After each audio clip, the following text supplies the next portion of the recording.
When we were talking about the atoms, one of the trouble that people have with the atoms is that they're so tiny and it's so hard to imagine the scale. That the size of the atoms are in size compared to an apple is the same scale as an apple is to the size of the earth. And that's a kind of a hard thing to take. And you have to go through all these things all the time. And people find these numbers inconceivable. And I do too.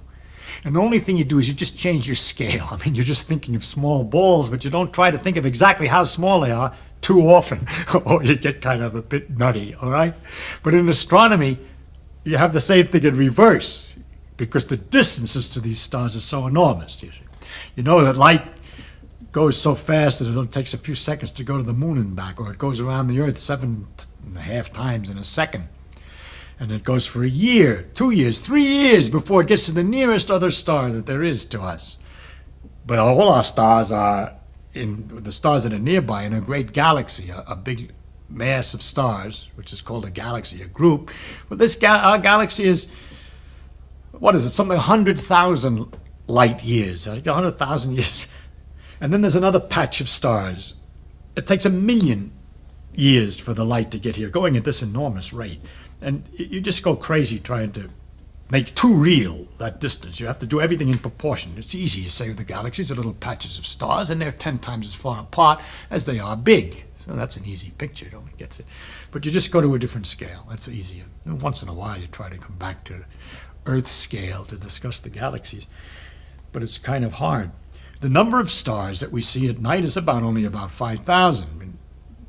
But the number of stars in our galaxy, the telescopes have shown when you improve the instrument. Oh, we look at a galaxy, we look at the stars, all the light that we see, the little tiny influence, spreads from the star over this enormous distance of 3 light years for the nearest star.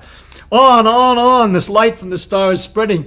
The wavefronts are getting wider and wider, weaker and weaker, weaker and weaker, out into all of space, and finally the tiny fraction of it comes in 1 square, eighth of an inch, tiny little black hole, and does something to me, so I know it's there.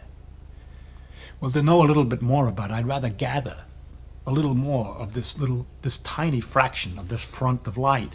And so I make a big telescope, which is a kind of funnel. The light that comes over this big area, 200 inches across, is very carefully organized, so it's all concentrated back so it can go through a pupil. Actually, it's better to photograph it, or nowadays to use photocells. They're better instruments. But anyway, the idea of the telescope is to focus the light from a bigger area into a smaller area so that we can see things that are weaker, less light. And in that way, we find there's a very large number of stars in the galaxy. There's so many that if you tried to name them, one a second, naming all the stars in our galaxy, I mean all the stars in the universe, just this galaxy here, it takes 3,000 years. And yet that's not a very big number. Because if those stars were to drop $1 bill on the Earth during a year, each star dropping $1 bill, they might take care of the deficit which is suggested for the budget of the United States. So you see what kind of numbers we have to deal with.